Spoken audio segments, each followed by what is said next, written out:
আসসালামু আলাইকুম রহমতুল্লাহ। সুখচরে আপনাদের সকলকে স্বাগতম। ঘাস চাষ করতেছি আজকে প্রায় 3-4 বছর হয়ে গেল। যতদিন যাবৎ গরু এবং ছাগল পালতেছি তখন থেকেই তো ঘাস চাষ করা শুরু করেছি। তো ঘাস চাষ করার শুরু থেকে এই পর্যন্ত ঘাস সম্পর্কে বেশ কিছু অভিজ্ঞতা আমাদের অর্জন হয়েছে। তো এইবার আরেকটি নতুন একটি অভিজ্ঞতা অর্জন করার জন্য একটা রিস্ক নিলাম এই বছর। তার আগে বলে নেই, এই ঘাসের ক্ষেতটাতে আমরা গতবার 90টার মতো ঘাসের আটি সংগ্রহ করতে পেরেছি। এই যে আমাদের ঘাসের আটিগুলো দেখেন, এই সাইজের 90টার মতো ঘাসের আটি আমরা সংগ্রহ করতে পেরেছি। এইবারও ইনশাল্লাহ 90টার মতোই ঘাসের আটি এখান থেকে আমরা সংগ্রহ করতে পারবো আশা করতেছি। তার কারণ প্রায় 80টার মতো ঘাসের আটি কাটা হয়ে গেছে, আর ওই সাইডে যে ঘাসগুলো আছে এখানে প্রায় 10টার মতো আটি হবে ইনশাল্লাহ। তো এইবার যে রিস্কটা আমরা নিলাম এটা একটু আপনাদেরকে দেখাই। এই যে আমরা যে ঘাসগুলো চাষ করছি এই ঘাসটার মথাটা একটু দেখেন। এই যে একটাক উপরের দিকে উঠে পড়েছে। এটা কিন্তু বেশি না, এই যে গতবারের কাটার কারণে এরকম হয়ে গেছে। এটা দেখে একটা বিষয় স্পষ্ট হয়ে গেলাম, সেটা হলো আমরা গতানুগতিকভাবে যে ঘাসটা কাটি সেভাবে যদি কাটতে যাই সেক্ষেত্রে আমাদের এই যে এই জায়গাতে অথবা এখানে ঘাস কাটতে হতো। গতানুগতিকভাবে যেভাবে কাটি সর্বনিম্ন হলেও এতটুকু কাটতাম এখন।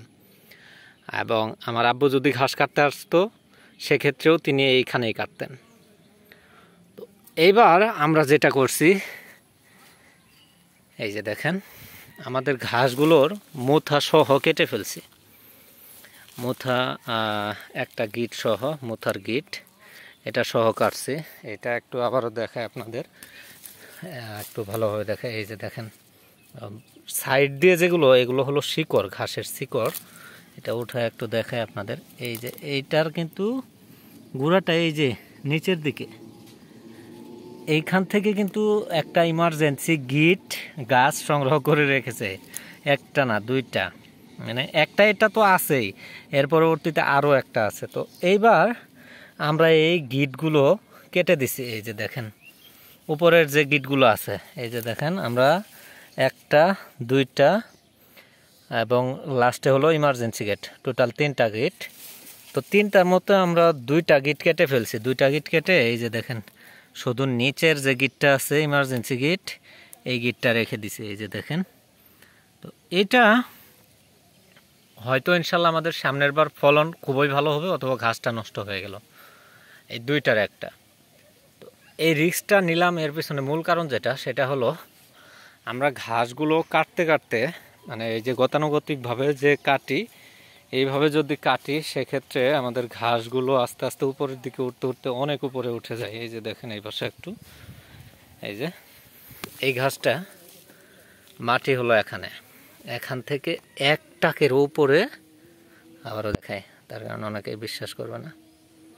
এই যে দেখেন একদম মাটির থেকে শুরু করে একটাক দিছে, একটাকে এতটুকু, আরও 4টা আঙ্গুল দেওয়া লাগে এর গোড়ায় পৌঁছিতে। তো এই যে এতটুকু উঠে গেছে, এর পরবর্তীবার যখন কাটা হবে তখন আরও উপরে উঠবে। এইভাবে উঠতে উঠতে ঘাসটার গুঁড়া একদম উপরের দিকে চলে যায়, যার কারণে মাটি থেকে ঘাসের যে খাদ্যটা, এই খাদ্য সংগ্রহ করা খুবই কষ্ট হয়ে যায়। আমরা যে সার ভিটামিনগুলো এই ঘাসগুলোতে ছিটায় দেই, এটা ঘাস সংগ্রহ করার আগেই মাটিতে যে অন্যান্য আরও ঘাস থাকে একদম মাটিতে, সেই ঘাসগুলোই সংগ্রহ করে ফেলে, যার কারণে আমাদের ঘাসগুলোর গ্রোথ খুবই কম থাকে। আর একটা বিষয় সেটা হলো এখন যেহেতু এইখানে বাগান করে ফেলেছে ঘাসের, তো যার কারণে এমনিতেই কিন্তু আমাদের ঘাসগুলোর গ্রোথ অনেক কমে গেছে। তো তারপরও যদি আবার এখন উপরের দিকে উঠায় ফেলি সেক্ষেত্রে কিন্তু ঘাসটার গ্রোথ আরও কমে যাবে। তো এইবারও টোটাল আমরা 90টার মতো ঘাসের আটি যেহেতু সংগ্রহ করতে পারলাম, সামনের বার যদি ইনশাল্লাহ 100 বা 110-এর মতো সংগ্রহ করতে পারি সেক্ষেত্রে বোঝা যাবে যে না, এইটা পদ্ধতিটা কাজে লাগছে, আমাদের রিস্কটা সফল হয়েছে। আর যদি আসছে কম হয় ফলন, সেক্ষেত্রে বোঝা যাবে যে আসলে আমরা যে রিস্কটা নিছি এটা আমাদের রিস্কই আছে, এটার ফলাফল ভালো হয়নি। তো ঘাস চাষ করা প্রত্যেকটা খামারের জন্য খুবই গুরুত্বপূর্ণ। যারা খামার করতেছেন তাদের জন্য এটা অবশ্যই করতে হবে। আর যারা বলবেন যে না আমি ঘাস বাজার থেকে কিনে খাওয়াবো, তাদের টাকা পয়সা হয়তো বেশি আছে, তারা খাওয়াইতে পারে, কিন্তু যারা অ্যাকচুয়ালি খামার করতে চান তাদেরকে অবশ্যই নিজেকে ঘাস চাষ করতে হবে। ঘাস চাষের কোনো বিকল্প নাই। গরু, ছাগল, ভেড়া যেটাই পালেন না কেন, এদেরকে সবুজ ঘাস সরবরাহ করতে হবে, এটা এদের প্রধান খাদ্য। তো পরবর্তীতে আরও কিছু কথা হবে পরবর্তী ভিডিওতে। আজকের মতো এখানে শেষ করে দেই। চ্যানেলে যারা নতুন আছেন অবশ্যই চ্যানেলটি সাবস্ক্রাইব করবেন, বেল বাটন ক্লিক করে রাখবেন, বন্ধুদেরকে একটা শেয়ার করবেন। আসসালামু আলাইকুম ওয়া রাহমাতুল্লাহ।